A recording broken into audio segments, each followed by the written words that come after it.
میرے بچوں السلام علیکم ورحمۃ اللہ وبرکاتہ۔ دیکھیے لکھا ہوا ہے اشعار کی تشریح کیجیے، اشعار کی تشریح کیجیے۔ پہلا ہے علم سے یوں پختہ ہوتا ہے مزاج، جس طرح سورج کی گرمی سے اناج۔ تو اس کی تشریح یہ ہے، علم سے پختہ ہوتا ہے مزاج، یعنی کہ علم سے ہی ہمیں صحیح اور غلط کا اندازہ لگتا ہے۔ جس طریقے سے سورج کی گرمی سے اناج میں پختگی آتی ہے۔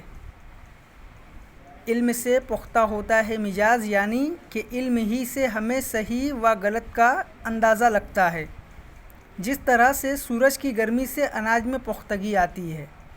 اس کے بعد ایک کھیل سے ہوتا ہے خوش دل، اس طرح پھول کھل جائیں ہوا سے جس طرح۔ اس کی تشریح یہ ہے کہ جب بچے کھیلتے ہیں کوئی کھیل، تو کھیلنے کے درمیان وہ بہت زیادہ خوش ہوتے ہیں، ٹھیک اسی طرح جس طرح پھول کھلتے ہیں۔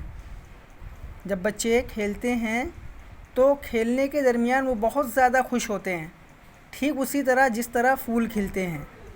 اس کے بعد ہے زبان شناسی، متضاد الفاظ کو ملائیے۔ یہ الفاظ ادھر متضاد ہیں، آپ کو متضاد الفاظ سے ملانے۔ دیکھیے پہلا ہے علم، علم کو کس سے ملائیں گے؟ جہالت سے۔ علم جہالت، روشن تاریک، صحت بیماری، پھول خار، خوش ناخوش، پختہ خام۔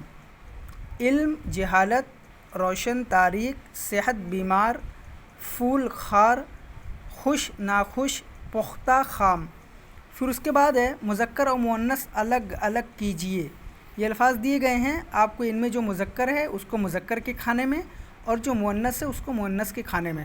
دیکھیے پہلا ہے چھٹی، کھیل، تیل، گاڑی، بیماری، چراغ، صحت، انجن۔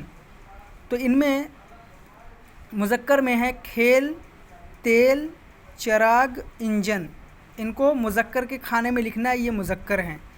اور اس کے بعد چھٹی، گاڑی، بیماری، صحت، یہ تمام الفاظ مؤنث ہیں، ان کو مؤنث کے کھانے میں لکھنا ہے نا۔